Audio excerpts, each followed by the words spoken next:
नमस्कार। भारतवाणी से मैं कविता स्वागत करती हूँ आप सबका। श्रीमद् आध्यात्म रामायण संपूर्ण पाठ के अंतर्गत उत्तर कांड से 9वें सर्ग में आध्यात्म रामायण का अंतिम सर्ग भी है ये, अंतिम चरण, जहाँ आज होगा महाप्रयाण, अर्थात श्री राम भी करेंगे लक्ष्मण के ही मार्ग का अनुसरण और स्वर्गलोक को प्रयाण करके पूरे पृथ्वीलोक के अपने मनुष्य अवतार के सब कर्तव्य। तो चलिए प्रारंभ करते हैं आज का पाठ। श्री महादेव उवाच लक्ष्मणं तु परित्यज्य रामो दुःख समन्वितः मंत्रिणो नैगमांश्चैव वसिष्ठं चेदमब्रवीत् अभिषेक्ष्यामि भरतमधिराजे महामतिम् अद्य चाहं गमिष्यामि लक्ष्मणस्य पदानुगः एवमुक्ते रघुश्रेष्ठे पौरजानपदास्तदा द्रुमा इव छिन्नमूला दुःखार्ताः पतिता भुवि मूर्छितो भरतो वापि श्रुत्वा रामाभिभाषितं गर्हयामास राज्यं स प्राहेदं रामसन्निधौ सत्येन च शपेनाहं त्वां विना दिवि वा भुवि काङ्क्षे राज्यं रघुश्रेष्ठ शपे त्वत्पादयोः प्रभो इमौ कुशलवौ राजन्नभिषिञ्च स्वराघव कौशलेषु कुशं वीरमुत्तरेषु लवं तथा गच्छन्तु दूतास्त्वरितं शत्रुघ्नानयनाय हि अस्माकमेतद्गमनं स्वर्वासाय शृणोतु सः भरतेनोदितं श्रुत्वा पतितास्ताः समीक्षतं प्रजाश्च भयसंविघ्ना रामविश्लेषकातराः वसिष्ठो भगवान् रामम् उवाच सदयं वचः पश्यतातादरात् सर्वाः पतिता भूतले प्रजाः तासां भावानुगम राम प्रसादं कर्तुम् अर्हसि श्रुत्वा वसिष्ठवचनं ताः समुत्थाप्य पूज्य च सस्नेहो रघुनाथस्ताः किं करोमीति चाब्रवीत् ततः प्राञ्जलयः प्रोचुः प्रजाभक्त्या रघूद्वहम् गन्तुमिच्छसि यत्र त्वमनुगच्छामहे वयम् अस्माकमेषा परमा प्रीतिर्धर्मोऽयमक्षयः तवानुगमने राम हृद्गता नो दृढा मतिः पुत्रदारादिभिः सार्धमनुयामो अद्य सर्वथा। तो श्री महादेव जी पार्वती जी को सुनाते हुए कथा आज उन्हें सुना रहे हैं। इस महाकथा का अंतिम अध्याय। कहते हैं लक्ष्मण जी को त्याग देने पर रघुनाथ जी ने अत्यंत दुखातुर हो मंत्रियों, वेदवेत्ताओं और वशिष्ठ जी से इस प्रकार कहा। बोले आज महामति भरत को राज तिलक कर मैं भी लक्ष्मण के मार्ग का अनुसरण करूंगा। रघुनाथ जी के इस प्रकार कहने पर पूर्ववासी तथा देशवासी लोग दुखातुर होकर जड़ से कटे हुए वृक्ष के समान पृथ्वी पर गिर पड़े।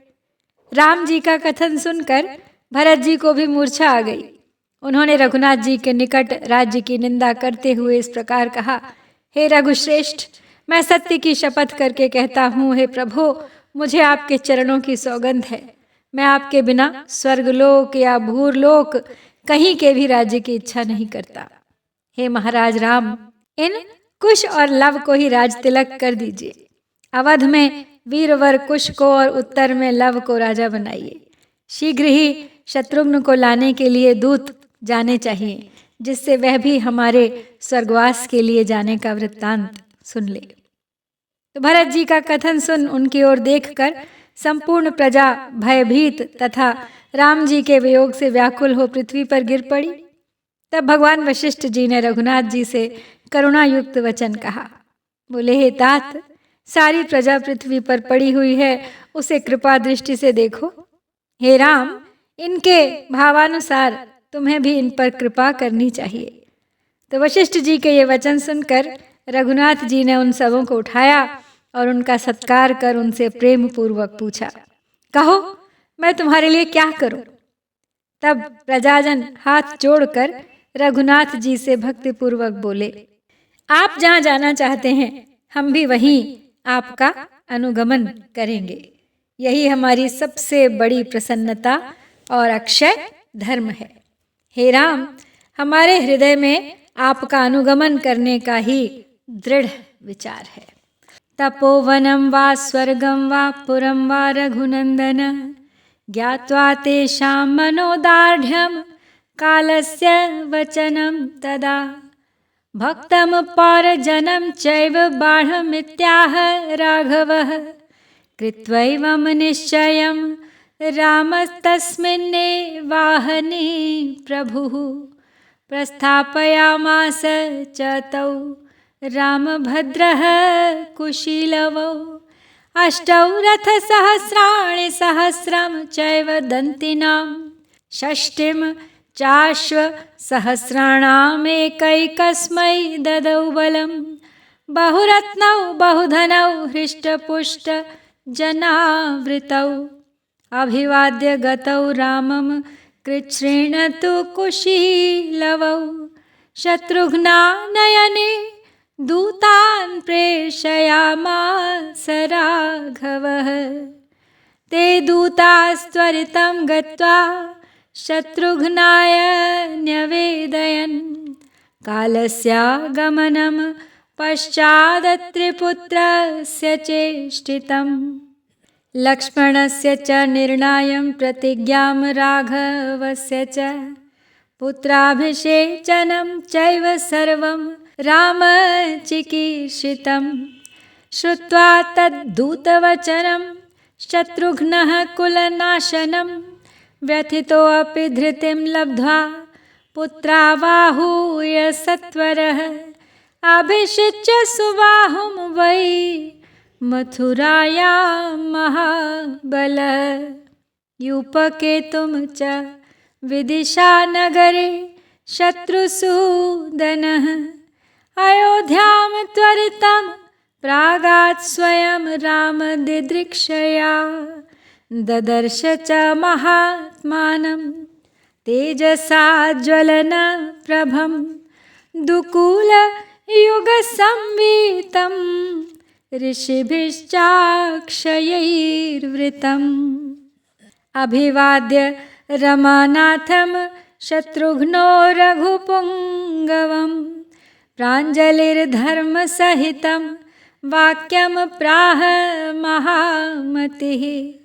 अभिषिच्य सुतौ तत्र राज्ये राजीवलोचन, तवानुगमने राजन् विद्धि मां कृतनिश्चयम्। त्यक्तुं नार्हसि मां वीर भक्तं तव विशेषतः, शत्रुघ्नस्य दृढां बुद्धिं विज्ञाय रघुनन्दनः। सज्जी भवतु मध्याह्ने भवानित्यब्रवीद्वचः, अथ क्षणात् समुपेतुर्वानराः कामरूपिणः। तो सब प्रजाजन भी चाहते हैं कि वो श्री राम के साथ ही जाएं, तो अपनी इच्छा व्यक्त करते हुए आगे कहते हैं कि हे रघुनंदन, आप तपोवन, नगर, स्वर्ग आदि कहीं भी जाएं, अब हम स्त्री पुत्र आदि के सहित सर्वथा आपका ही अनुसरण करेंगे। तब रघुनाथ जी ने उनके मन की दृढ़ता और काल का वचन समझकर उन भक्त पुरवासियों से बहुत अच्छा, ऐसा ही करो, यह कह दिया। फिर ऐसा निश्चय कर प्रभु राम ने उसी दिन कुश और लव को अपने अपने राज्य पर भेजा। उनमें से प्रत्येक को 8,000 रथ, 1,000 हाथी और 60,000 घोड़े दिए तथा बहुत से रत्न, धन और हृष्ट पुष्ट मनुष्यों को साथ कर दिया। कुश और लव राम जी को प्रणाम करके बड़ी कठिनता से चले। इसी समय रघुनाथ जी ने शत्रुघ्न जी को लाने के लिए दूत भेज दिए। उन दूतों ने तुरंत ही जाकर काल का आगमन, दुर्वासा जी की करतूत, लक्ष्मण जी का महाप्रयाण, रघुनाथ जी की प्रतिज्ञा, पुत्रों का अभिषेक और अब राम क्या करना चाहते हैं आगे, ये सब समाचार शत्रुघ्न जी से निवेदन कर दिया। इस प्रकार दूतों के मुख से अपने कुल के नाश का समाचार सुनकर शत्रुघ्न जी अति व्याकुल हुए, किंतु फिर धैर्य धारण कर तुरंत ही अपने दोनों पुत्रों को बुलाया और उनमें से महाबली सुबाहु को मथुरा के और यूपकेतु को विदिशा नगरी के राज्य पर अभिषिक्त कर स्वयं बड़ी शीघ्रता से रघुनाथ जी के दर्शन के लिए अयोध्या को चल दिए।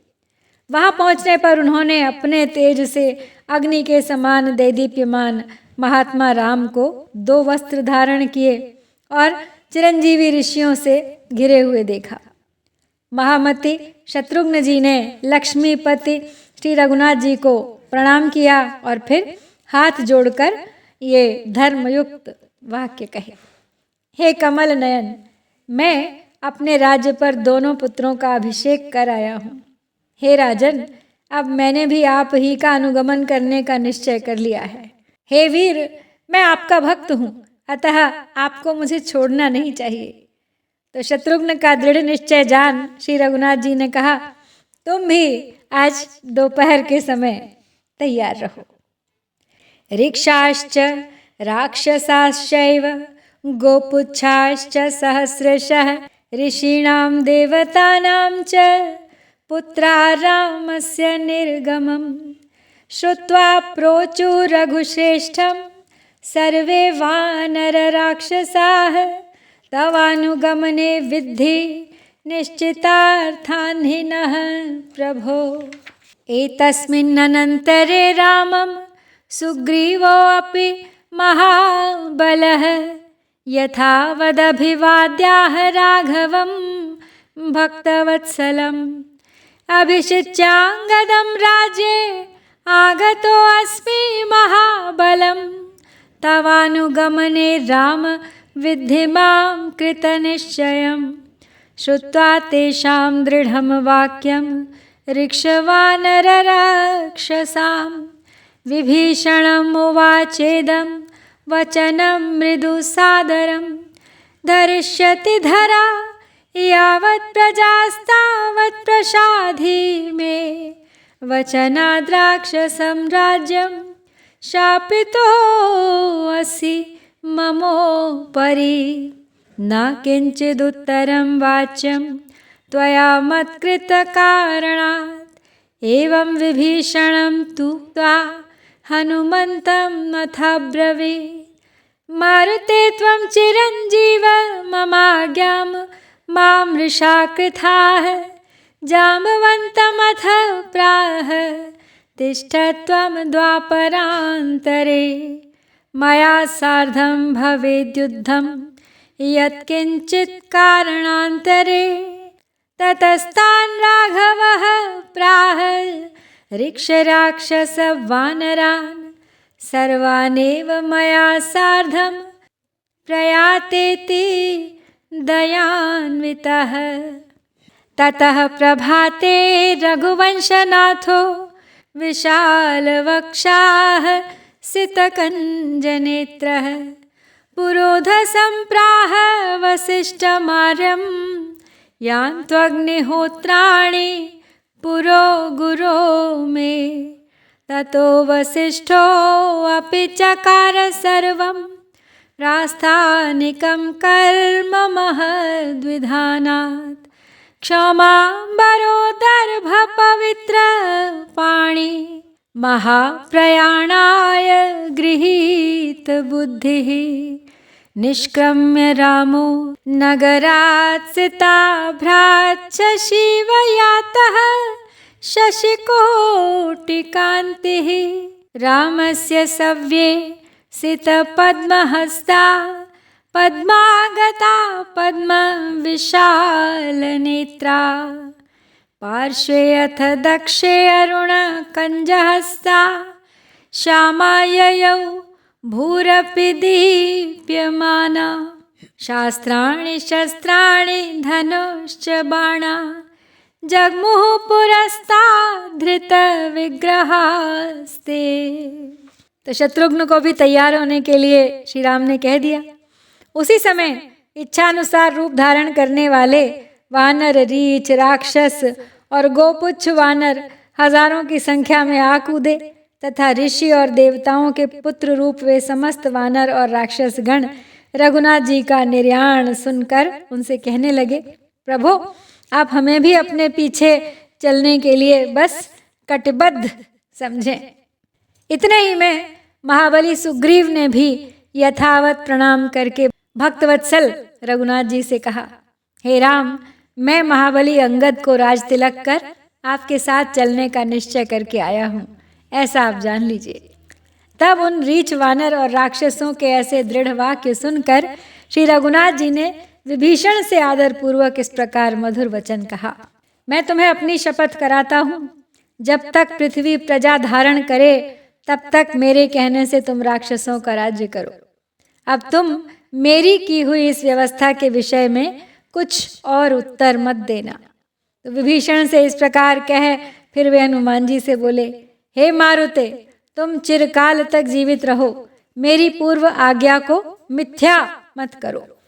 फिर जाम्बवान से कहा, तुम द्वापर के अंत तक रहो, किसी कारणवश मेरे साथ तुम्हारा युद्ध होगा। फिर श्री रघुनाथ जी ने शेष सब रीछ, वानर और राक्षसों से दयापूर्वक कहा कि तुम सब लोग मेरे साथ चलो। अब दूसरे ही दिन सवेरे ही विशाल हृदय कमल नयन भगवान राम ने पूज्य पुरोहित वशिष्ठ जी से कहा, हे गुरु, मेरे आगे अग्निहोत्र की आहवनी आदि अग्नियां चले। तब वशिष्ठ जी ने बड़े विधि पूर्वक समस्त प्रास्थानिक कर्म किए। उस समय करोड़ों चंद्रमाओं के समान कांतिमान भगवान राम रेशमी वस्त्र धारण किए, कुशा की पवित्री हाथ में पहने तथा महाप्रयाण में चित्त लगाए नगर से इस प्रकार निकले जैसे श्वेत बादलों में से चंद्रमा निकलता हो। उनके बाईं ओर हाथ में श्वेत कमल लिए कमल के समान विशाल नेत्र वाली लक्ष्मी जी चलनी तथा दाईं ओर हाथ में लाल कमल लिए अत्यंत दीप्तिशालिनी श्याम वर्णा पृथ्वी चलती। भगवान के आगे संपूर्ण शास्त्र, शस्त्र और उनके धनुष बाण मूर्तिमान होकर चल दिए।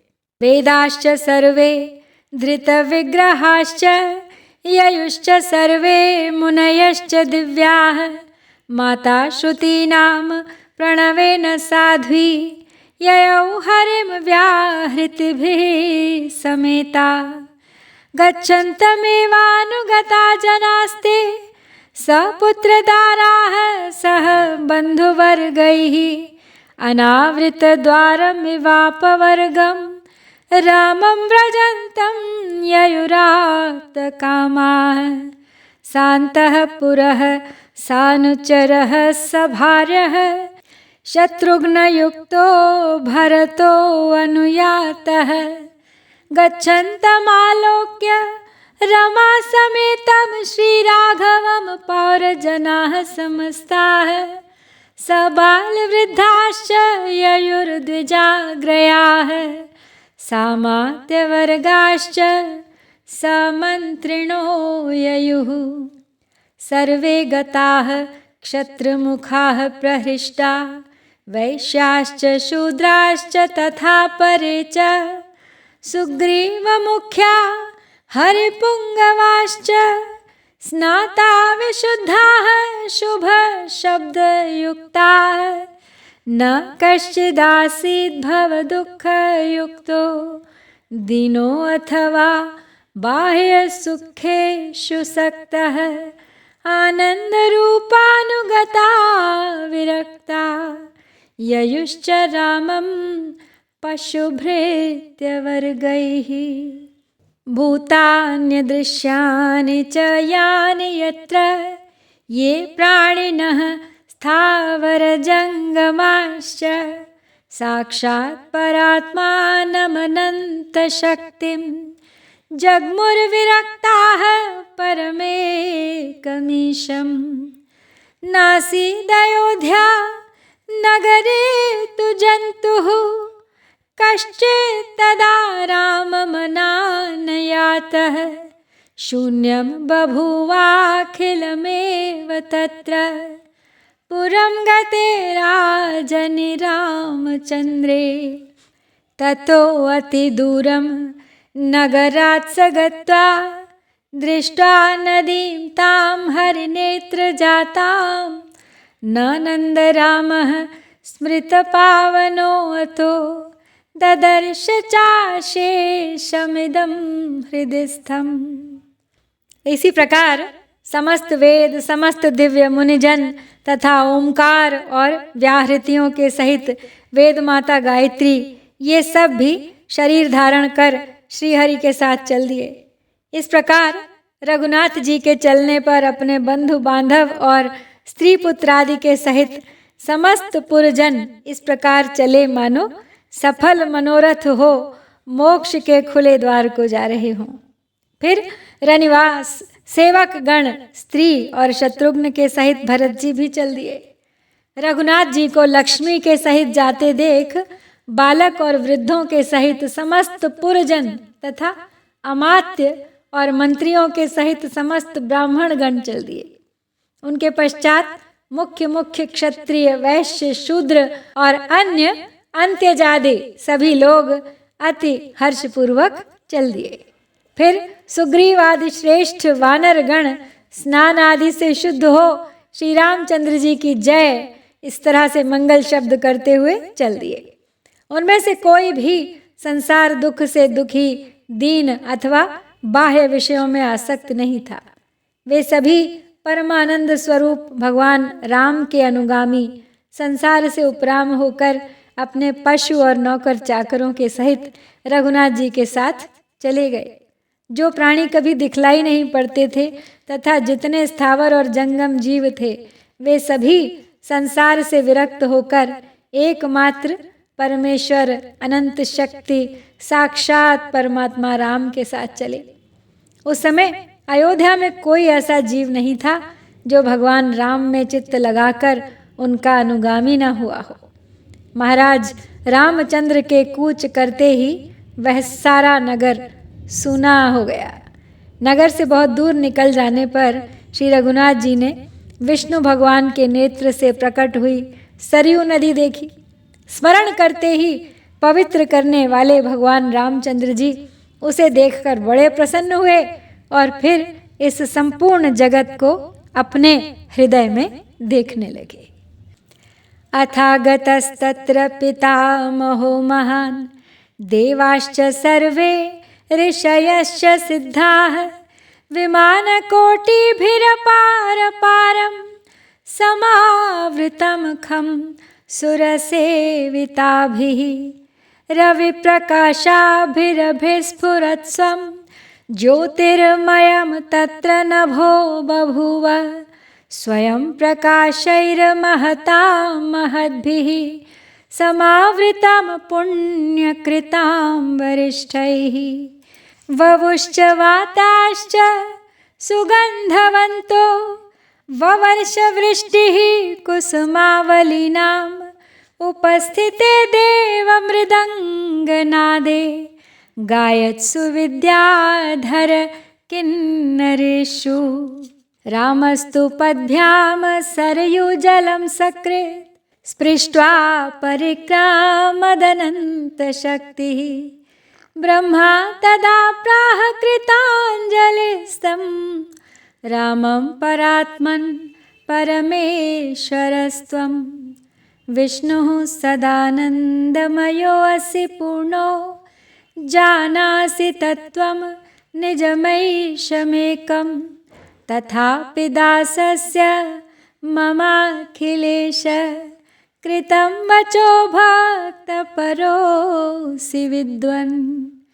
त्वं भ्रातृभिर्वैष्णवमेव माद्यं प्रविश्य देहं परिपाहि देवान् यद्वा परो वा यदि रोचते त्वं प्रविश्य देहं परिपाहि नस्त्वं त्वमेव देवाधिपतिश्च विष्णो जानन्ति न त्वां पुरुषा विना मां सहस्रकृत्वस्तु नमो नमस्ते प्रसीद देवेश पुनर्नमस्ते। तब उसी समय पितामह ब्रह्मा जी तथा अन्य समस्त देवता, ऋषि और सिद्धगण आ गए। उस समय जिनमें देवगण विराजमान थे, ऐसे सूर्य के समान तेजस्वी करोड़ों विमानों से अनंत पार आकाश खचाखच भर गया। उनके प्रकाश से प्रज्वलित होकर वह स्वयं भी देदीप्यमान हो उठा। इनके अतिरिक्त पुण्य लोकों से आए हुए पुण्यवानों में श्रेष्ठ तथा महात्माओं में महान स्वयं प्रकाशमय दिव्य पुरुषों से भी आकाश मानो ढक गया। उस समय सुगंधमय वायु चलने लगा और कुसुम समूहों की निरंतर वर्षा होने लगी। तब देवताओं का मृदंग नाद और विद्याधर तथा किन्नरों का गान होते समय अनंत शक्ति भगवान राम ने एक बार सरयू जल का स्पर्श यानी आचमन कर चरणों से उसकी परिक्रमा की। उस समय ब्रह्मा जी हाथ जोड़कर भगवान राम से कहने लगे, हे परमात्मन, आप सबके स्वामी नित्यानंदमय सर्वत्र परिपूर्ण और साक्षात विष्णु भगवान हैं। अपने एकमात्र ईश्वरीय तत्व को आप ही जानते हैं। तथापि हे अखिलेश्वर, आपने मुझ दास का निवेदन पूर्ण कर दिया, सो ठीक ही है, क्योंकि हे विद्वान, आप भक्तवत्सल हैं। हे प्रभु, अब आप भाइयों सहित अपने आदि विग्रह विष्णु देह में प्रविष्ट होकर देवताओं की रक्षा कीजिए, अथवा यदि आपको कोई और शरीर प्रिय हो तो उसी में प्रवेश करके हम सबका पालन कीजिए। आप ही देवाधिपति विष्णु भगवान हैं। इस बात को मेरे सिवा और कोई पुरुष नहीं जानता। हे देवेश, आपको हजारों बार नमस्कार है। आप प्रसन्न होइए, आपको पुनः पुनः नमस्कार है। पितामह प्रार्थनया स रामः पश्यत्सु देवेषु महाप्रकाशः मुष्णश्च चक्षुंषि दिवौकसां तदा बभूव चक्रादियुतश्चतुर्भुजः शेषो बभूवेश्वरतल्पभूतः सौमित्रिरत्यद्भुतभोगधारी बभूवतुश्चक्रधरौ च दिव्यौ कैकेयीसूनोर्लवणान्तकश्च सीता च लक्ष्मीरभवत्पुरेव रामो हि विष्णुः पुरुषः पुराणः सहानुजः पूर्वशरीरकेण बभूव तेजोमय दिव्यमूर्तिः विष्णुं समासाद्य सुरेन्द्रमुख्या देवाश्च सिद्धा मुनयश्च यक्षाः पितामहाद्याः परितः परेशं स्तवैर्गृणन्तः परिपूजयन्तः आनन्दसम्प्लावितपूर्णचित्ता बभूविरे प्राप्तमनोरथास्ते तदाह विष्णुर्द्रुहिणं महात्मा एते हि भक्ता मयि चानुरक्ताः यान्तं दिवं मामनुयान्ति सर्वे तिर्यक्शरीरापि पुण्ययुक्ता वैकुण्ठसाम्यं परमं प्रयान्तु समाविशस्वाशु ममाज्ञया त्वम्।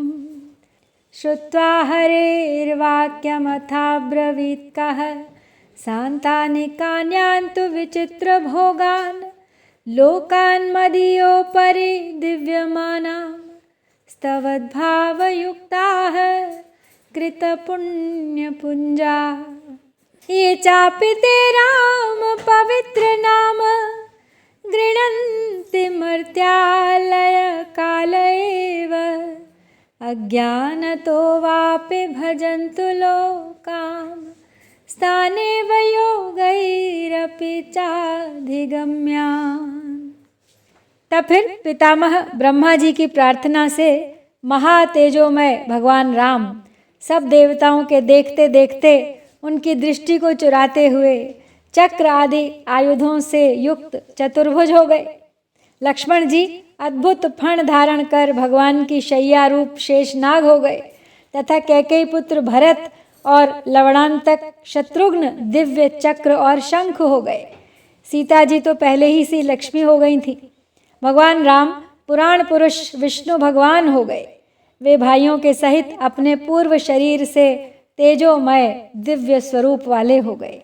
फिर उन विष्णु भगवान के पास चारों ओर से इंद्र आदि देवता, सिद्ध, मुनि, यक्ष, ब्रह्मा, प्रजापति गण आकर उन परमेश्वर की स्तोत्रों द्वारा स्तुति करते हुए पूजा करने लगे और अपना मनोरथ पूर्ण हो जाने से मन ही मन आनंदमग्न हो गए।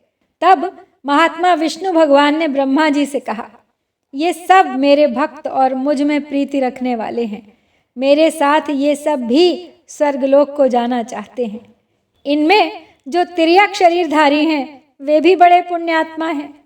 ये सब वैकुंठ के समान उत्तम लोकों को प्राप्त हों। मेरी आज्ञा से तुम शीघ्र वहाँ इनका प्रवेश करा दो। तो भगवान के ये वचन सुनकर ब्रह्मा जी ने कहा, भगवान आपकी भक्ति से युक्त ये महापुण्यशाली लोग मेरे लोक से भी ऊपर अत्यंत दीप्तिशाली और विचित्र भोगों से संपन्न सांतानिक लोकों को प्राप्त हों। हे राम, और भी जो लोग मरने के समय ही आपका पवित्र नाम लेंगे अथवा जो भूल कर भी आपका भजन करेंगे वे भी योगियों को प्राप्त होने योग्य उन्हीं लोकों को जाएंगे। ततो अतिहृष्टा हरिराक्षसाद्याः स्पृष्ट्वा जलम त्यक्तकलेवरास्ते प्रपेदिरे प्राक्तनमेव रूपं यदंशजारिक्ष हरीश्वरास्ते प्रभाकरं प्राप हरिप्रवीरः सुग्रीव आदित्यजवीर्यवत्त्वात् ततो विमग्नाः सरयूजलेषु नराः परित्यज्य मनुष्यदेहम् आरुह्य दिव्याभरणाविमानं प्रापुश्चते सान्तानिकाख्यलोकान् तिर्यक् प्रजातापि रामदृष्टा जलं प्रविष्टा दिवमेव याताः दिदृक्षवो जानपदाश्च लोका रामं समालोक्य विमुक्तसङ्गाः स्मृत्वा हरिं लोकगुरुं परेशं स्पृष्ट्वा जलं स्वर्गमवापुरञ्जः एतावदेवोत्तरमाह शम्भुः श्रीरामचन्द्रस्य कथावशेषम् यः पादमप्यत्र पठे स पापा विमुच्यते जन्म सहस्रजाता दिने दिने पापचयं प्रकुर्वन् पठे नरः श्लोकमपीह भक्त्या विमुक्तसर्वाघचयः प्रयाति रामस्य सालोक्यमनन्यलभ्यम् आख्यानमेतद्रघुनायकस्य कृतं पुरा राघवचोदितेन महेश्वरेणाप्तभविष्यदर्थं श्रुत्वा तु रामः परितोषमेति रामायणं काव्यमनन्तपुण्यं श्रीशङ्करेणाभिहितं भवान्यै भक्त्या पठेद्यः शृणुयात् स पापै विमुच्यते जन्मशतो भविष्य अध्यात्मरामं पठतश्च नित्यं श्रोतुश्च भक्त्या लिखितुश्च रामः अतिप्रसन्नश्च सदा समीपे सीता समेतः श्रियमातनोति। रामायणं जनमनोहरम् आदिकाव्यं ब्रह्मादिभिः सुरवरैरपि संस्तुतं च। श्रद्धान्वितः पठति यः शृणुयात्तु नित्यं विष्णोः प्रयाति सदनं स विशुद्धदेहः। पार्वत्यै परमेश्वरेण गदिते ह्यध्यात्मरामायणे काण्डैः सप्तभिरन्विते अतिशुभदे। सर्गाश्चतुःषष्टिकाः श्लोकानां तु शतद्वयेन सहितानि युक्तानि चत्वारि वै। सहस्राणि समाप्तितः श्रुति शतानि युक्तानि तत्त्वार्थतः।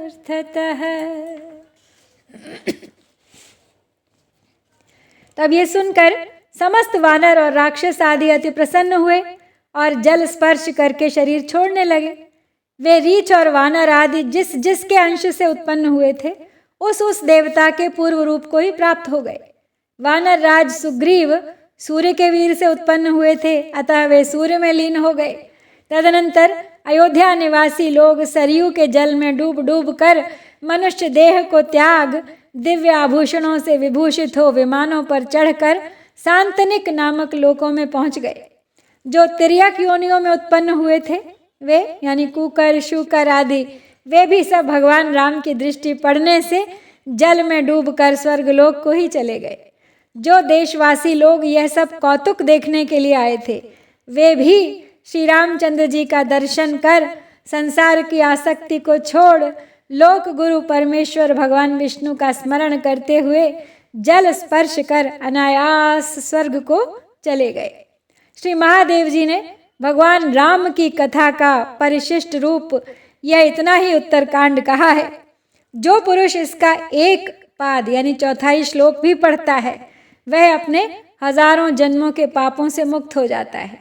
नित्य प्रति अनेकों पाप करने वाला पुरुष यदि भक्ति पूर्वक इसका एक श्लोक भी पढ़े तो संपूर्ण पाप राशि से छूटकर श्री राम के सालोक्य पद को प्राप्त हो जाता है, जो दूसरों के लिए अलभ्य है। श्री रघुनाथ जी की प्रेरणा से उनकी इस कथा को, जिसमें भविष्य चरित्रों का वर्णन किया गया है, पहले श्री महादेव जी ने रचा था। इसको सुनकर श्री रामचंद्र जी बड़े प्रसन्न होते हैं। रामायण नामक यह अनंत पुण्यप्रद काव्य श्री शंकर भगवान ने पार्वती जी से कहा है। जो पुरुष इसे भक्ति पूर्वक पढ़ता अथवा सुनता है वह अपने सैकड़ों जन्मों के पाप पुंज से मुक्त हो जाता है। इस अध्यात्म रामायण को नित्य प्रति पढ़ने सुनने अथवा भक्ति पूर्वक लिखने वाले से अत्यंत प्रसन्न होकर भगवान राम सीता जी के सहित उसके पास रहकर उसकी श्री वृद्धि करते हैं, यानी उसकी सुख संपत्ति समृद्धि में वृद्धि करते हैं। ब्रह्मा आदि सुर श्रेष्ठों से प्रशंसित और मनुष्यों के मन को हरने वाले इस आदि काव्य रामायण को जो पुरुष नित्य प्रति श्रद्धा पूर्वक पढ़ता या सुनता है वह विशुद्ध शरीर धारण कर भगवान विष्णु के धाम को प्राप्त हो जाता है। तो साक्षात परमेश्वर श्री महादेव जी द्वारा पार्वती जी के प्रति कहे हुए 7 कांडों से युक्त इस शुभ प्रद आध्यात्म रामायण में 64 सर्ग हैं। इसकी समाप्ति पर्यंत कुल 4200 श्लोक कहे गए हैं तथा तत्वार्थ का विवेचन करते हुए सैकड़ों श्रुतियां कही गई हैं। और इसके साथ ही यहाँ पे हम उत्तरकांड समाप्त करते हैं, और न केवल उत्तरकांड बल्कि आज यहाँ पर हो रहा है आध्यात्म रामायण का समापन। समाप्तम इदम उत्तरकांडम, समाप्तम इदम आध्यात्म रामायण। जय श्री सीताराम, जय भारत।